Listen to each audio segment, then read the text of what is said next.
پھر بھی اس نے چند روز بعد ہی بطریق کی روحانی طاقت کا امتحان لے لیا۔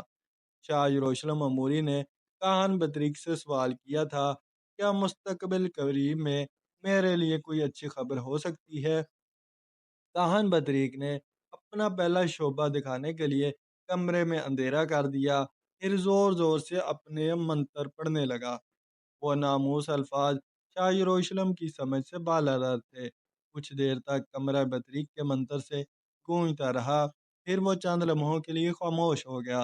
تھوڑی دیر بعد کمرے کی چھت سے ایک گولا نمودار ہوا، جو اپنے حجم میں 14ویں رات کے چاند کے برابر تھا۔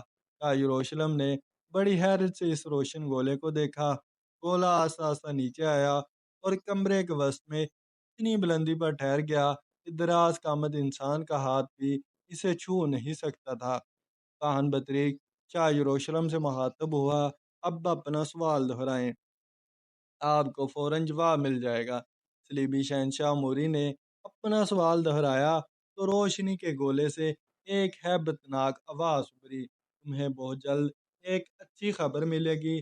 جیسے ہی وہ آواز ختم ہوئی، روشنی کا گولا غائب ہو گیا۔ کاہن بطریق نے اٹھ کر اندھیرے کمرے میں دوبارہ کافوری شمع جلا دی۔ شاہ یروشلم کے چہرے سے غیر معمولی خوشی کا اظہار ہو رہا تھا۔ پھر دوسرے ہی دن اموری کے جاسوسوں کا خط آ گیا۔ یہ خبر سن کر شاہ یروشلم پر ہیجانی کیفیت طاری ہو گئی۔ نجم الدین ایوب جیسے تجربہ کار سالار کی موت اور صلاح الدین ایوبی کی فوجی طاقت کا دو حصوں میں تقسیم ہو جانا ایک اتفاق تھا، مگر شاہ اموری نے اس اتفاق کو کاہن بطریق کی روحانی طاقت سے تعبیر کیا اور وہ بلا تاخیر دمیات پر حملے کی تیاریاں کرنے لگا۔ لشکر کی روانگی سے پہلے شاہ اموری نے بطریق سے مشورہ لینا ضروری سمجھا۔ مقدس کاہن، مجھے بتائیں کہ میری یہ جنگی مہم ناکام تو نہیں رہے گی؟ بطریق نے پہلے اپنے علم و نجوم سے مدد لیتے ہوئے وقتی ذائچہ بنایا۔ کچھ دیر تک غور و فکر کرنے اور حساب لگانے کے بعد اس کے ہونٹوں پر گہری مسکراہٹ ابھر آئی۔ شہنشاہ کو مبارک ہو کہ تمام ستاروں کی رفتار آپ کے حق میں ہے، اور دشمن کے خلاف اگر آسمان نے مداخلت نہیں کی تو آپ کی فتح یقینی ہے۔ پھر بطریق نے اپنی تسلی کے لیے روشنی کے گولے سے بھی مدد لی، اور اس سے بھی یہی آواز آئی کہ شہنشاہ کو عظیم الشان کامیابی حاصل ہوگی۔ یہ دونوں خبریں سن کر شاہ یروشلم آنکھوں میں فتح کا خمار لیے ہوئے اپنے لشکر کے ساتھ آگے بڑھا۔ ابھی صلیبی لشکر نے جسے فاصلہ طے کیا ہوگا کہ یکایک اندھیرا سا پھیلنے لگا۔ اگرچہ وہ ٹھیک دوپہر کا وقت تھا، شاہ اموری نے بدلتے ہوئے موسم کو بڑی حیرت سے دیکھا۔ پھر اس نے اپنے سالار ولیم جوزف کو مخاطب کرتے ہوئے کہا، کہیں ایسا تو نہیں کہ گزشتہ محاصرے کی طرح ہم پھر کسی آفت آسمانی کا شکار ہو جائیں؟ وہ تو محض ایک اتفاق تھا مقدس شہنشاہ، سالار ولیم جوزف نے اور جوش لہجے میں کہا، اور یہ موسم بھی آندھیوں کا ہے۔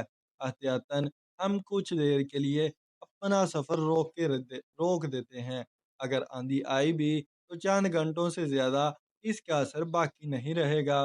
ولیم جوزف کے مشورے سے شہنشاہ اموری نے اپنی فوج کو آگے بڑھنے سے روک دیا اور آسمان کی طرف دیکھنے لگا۔ اندھیرا اور گہرا ہوتا جا رہا تھا۔ سالار ولیم جوزف اور دوسرے سپاہی بھی پریشان نظر آ رہے تھے۔ پھر کچھ دیر بعد کسی کو کچھ نظر نہیں آ رہا تھا۔ عین دوپہر کا وقت تھا، مگر اس پر آدھی رات کا گمان ہو رہا تھا۔ پھر یکایک ہوا کے جھونکے چلنے شروع ہو گئے۔ یہ کالی آندھی کے آثار تھے۔ آسمان پھر ہمارے خلاف گردش کر رہا ہے۔ شاہ یروشلم اموری نے چیخ کر کہا، واپس لوٹ چلو، کہیں یہ سیاہ آندھی ہمیں برباد ہی نہ کر ڈالے۔ سالار ولیم جوزف نے اپنے حکمران کو سمجھانے کی کوشش کی، مقدس شہنشاہ، ہماری فوج آدھے سے زیادہ فاصلہ طے کر چکی ہے، ہمیں آندھی کے رکنے کا انتظار کرنا چاہیے۔ میں اس آندھی کو خوب جانتا ہوں، یہ نہیں رکے گی۔ شاہ اموری نے غضبناک لہجے میں کہا اور اپنے گھوڑے کا رخ یروشلم کی طرف موڑ دیا۔ مجبوراً سالار ولیم جوزف اور اس کے لشکر نے بھی واپسی کا سفر شروع کر دیا۔ آندھیوں کے جھونکے کی شدت بڑھتی ہی جا رہی تھی۔ اندھیرا ہونے کے باعث گھوڑوں کو دوڑایا بھی نہیں جا سکتا تھا۔ مجبوراً صلیبی لشکر بہت احتیاط کے ساتھ کیونٹی کی چال سے واپس جا رہا تھا۔ شاہ اموری انتہائی غضبناک اور نفرت امیز لہجے میں کہہ رہا تھا، کاہن بطریق نے کیسے کہہ دیا تھا کہ مجھے اس جنگی مہم میں عظیم الشان کامیابی حاصل ہوگی؟ اب جھوٹ بولتے ہیں۔ پہلے پھر ایک اور حیرت انگیز صورتحال پیدا ہوئی۔ اندھیرا ختم ہو گیا، مگر آندھی کے جکڑوں میں پہلے سے زیادہ تیزی پیدا ہو گئی۔ ہر طرف صحرا کا غبار ہی غبار تھا، جس نے تمام صلیبی سپاہیوں کو اپنی لپیٹ میں لے رکھا تھا۔ اسی قدر اجالا ہو جانے کے سبب عیسائی سپاہیوں کو راستہ نظر آنے لگا تھا۔ مجبوراً شاہ اموری اور اس کی فوج کو پوری رات ایک کھلے میدان میں گزارنی پڑی۔ اس کا خیال تھا کہ رات میں آندھی کا زور ٹوٹ جائے گا، مگر حیرت انگیز طور پر ہوا کے جھونکوں کی شدت میں کوئی کمی نہیں آئی۔ پھر جب صبح ہوئی تو صلیبیوں نے دوبارہ واپسی کا سفر شروع کر دیا۔ بالآخر یہ شکست خوردہ لشکر یروشلم کے قریب پہنچا۔ تقریباً تمام سپاہی اس خوفناک آندھی سے متاثر ہوئے تھے۔ شاہ یروشلم اموری بھی کئی بار گھوڑے سے گرا تھا اور اس کے جسم پر کئی ہلکے زخم آئے تھے۔ سینکڑوں کی تعداد میں گھوڑے اور ان کے سوار آپس میں ٹکرا کر شدید زخمی ہوئے تھے، جن کے لیے سفر جاری رکھنا مشکل تھا۔ وہ اسی صحرا میں لاوارسوں کی طرح پڑے رہے اور بھوکے پیاسے مر گئے۔ یروشلم پہنچ کر شاہ اموری نے بڑے دربار میں کاہن بطریق کو ذلیل کیا۔ تیرا علم جھوٹا ہے، اس لیے تجھ پر لازم ہے کہ اسی وقت یروشلم کی حدود سے نکل جا۔ میں تیری صورت تک دیکھنا نہیں چاہتا۔ بطریق بہت عیار انسان تھا۔ اس نے پہلے ہی اپنے بچاؤ کا ایک دروازہ کھلا رکھا تھا۔ وہ بڑے باوقار انداز میں کھڑا ہوا اور اس نے پرجلال لہجے میں شاہ اموری کو مخاطب کرتے ہوئے کہا، مقدس شہنشاہ کو یاد ہوگا کہ میں نے پہلے ہی کہہ دیا تھا کہ اگر آسمان نے مداخلت نہیں کی تو اس جنگ میں آپ ہی کو فتح حاصل ہوگی۔ مگر اس کا کیا علاج ہے؟ اس بار بھی آسمان نے مسلمانوں ہی کا ساتھ دیا۔ اب آپ ہی بتائیں میں کیا کر سکتا ہوں؟ کان بدریق کا جواب سن کر شاہ اموری نرم پڑ گیا۔ پھر انتہائی افسردہ لہجے میں بولا، مجھے یہ بتا کہ آسمان پر کس کی حکومت ہے؟